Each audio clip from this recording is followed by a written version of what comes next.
So I did actually have to check what year it is. I wasn't too sure if we're back in 2005 or not, but I did have a customer come in that did want an iPhone 4 screen replaced. It has been over a year and a half since I've last done one of these, and compared to the 5s, I can't remember why these got so popular. Like when the 3s came out and then the 4s came out, everyone hated doing the 3 screens until the 5s came out. Once the 5 series came out, everyone that was in the repair industry was loving it because you could get to that screen straight away. You could get to that battery straight away. And swiftly the 4s were forgotten. And for many, many reasons. The amount of time that you have to spend to do the screen replacement on one of these compared to a 5 is considerably more screws, a higher margin of error, especially when soon I'm going to test out this screen. I'm going to give the LCD and the digitizer flex cable a light bend to be able to connect it up. And once I'm happy with the screen working from there, I will proceed to install it.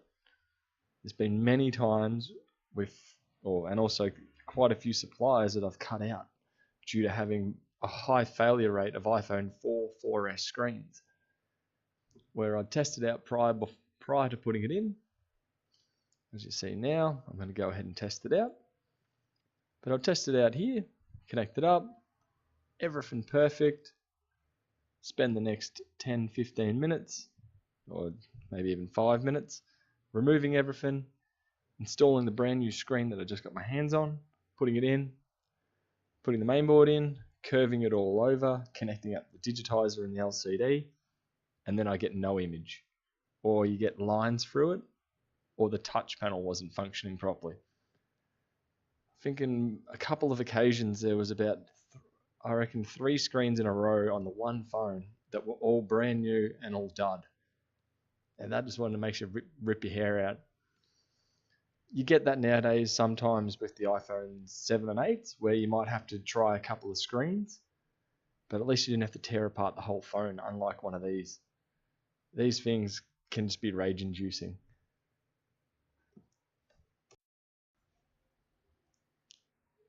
I find with these ones, I charge the same price to do a 4 than I charge to do a 5. Even though sometimes nowadays I feel like I should just increase the price of the 4s due to the time. The price of the 5 screens have dropped. The 4 screens are I think they're almost more expensive nowadays due to the rarity of them. But just the amount of time and bullshit that goes into swapping them over, I just can't stand it anymore. Granted, this particular screen or phone in front of us, I got through relatively quickly.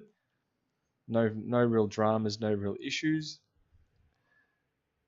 I find with the 4S this one's a 4, but with the 4S, one issue that I used to always encounter was I believe the power button flex getting stuck under the main board when you go to reinstall it.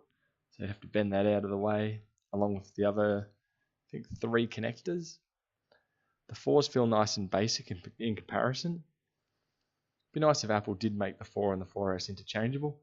Even though the LCD and the digitizer were identical, they moved the mounting points on the bracket so you couldn't screw it in. I think at the time, in desperate situations that the customer was happy with, I would usually cut off a few of the mounting or the screw holes that push through on the frame of the phone. I'd chop, I think, 2 to 4 of them off, and I'd be able to make an iPhone 4S screen fit into an iPhone 4 body. But yeah, thinking back, I don't know how many hundreds, maybe thousands of these that I've done, but the amount of time these take compared to doing a 5, a 6, a 7, well, hell, an 8, all those models, considerably quicker. So hopefully this is going to be the last iPhone 4 screen that I'll ever do. I'll say that now. 12 months time, I'll probably have another grandma come in. Grandma, grandpa, they've had this phone for 15 years and they would want another screen put on there. Even though I could point to a brand new Android phone, better screen, better everything, better battery, they wouldn't be interested. They just want this phone to keep going. I want it to keep going forever. Anyway, bit of a rant, bit of a rave, bit of history. I'm going to leave the video here. I'll let it play out. But yeah, an iPhone 4 screen replacement in 2019. Certainly hope there's not one in 2020.